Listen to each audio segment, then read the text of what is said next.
Жижиг дунд үйлдвэрлэл хөгжүүлэх сангаас Дорнот аймагт 5 тэрбум төгрөгийн зээл олгохоор зарласантай холбогдуулан сумдад мэдээлэл хуудсыг зохион байгуулжээ. Даш балбаараа халах гол баян уулаа хэрлэн сумд өнөөдрөөс 6-ны хүртэл сургалт хийх юм. Өмнөгчлүүдэд 1-1.2 тэрбум төгрөгийн зээл олгодог байсан бол энэ жил их усөөр 5 тэрбум төгрөг болсон учраас аж ахуй нэгжүүдийн зээлд хамрагдах боломж нэмэгдэж байгаамаа. Дорнот аймгийн хувьд бол энэ жил их усөр нь бол 5 тэрбум төгрөг батлагдсан. За өмнө жилүүдэд бол 1-1.2 тэрбум төгрөг батлагддаг байсан. Энэ жил 5 тэрбум төгрөг батлагдсан. За их усөр нэмэгдсэн юм чи нэмэгдэж байгаа болохоор аж ахуй нэгжүүд маань энэ зээл авах боломж бол бүр нэмэгдэж байгаа. За энэ жилийн хувьд бол 5 салбарт 21 чиглэлээр зээл олгохоор батлагдсан байгаа.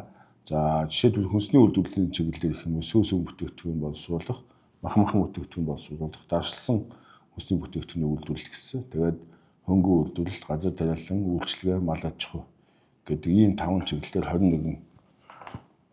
5 салбарт 21 чиглэлээр олгохоор батлагдсан. За үүнд л бас анхаарах зүйл байгаа. За энэ жидэн сангаас зээлийн хүсэлтийн материал дэлгэхдээ тухайн аж ахуй нэгж нь зөвхөн Дорнот аймагт бүтээлтэй Дорнот аймагт үйл ажиллагаа явуулдаг аж ахуй нэгж байна гэсэн энэ бол бас ийм нэг анхаарах зүйл байгаа.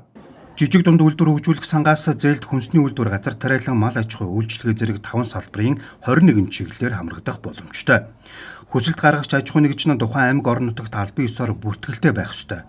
Мөн хамрагдах хүсэлтэй аж ахуй нэгжийн төслийг энэ сарын 19-ний 17:30 минут хүртэл захимаар хүлээн авах юм а.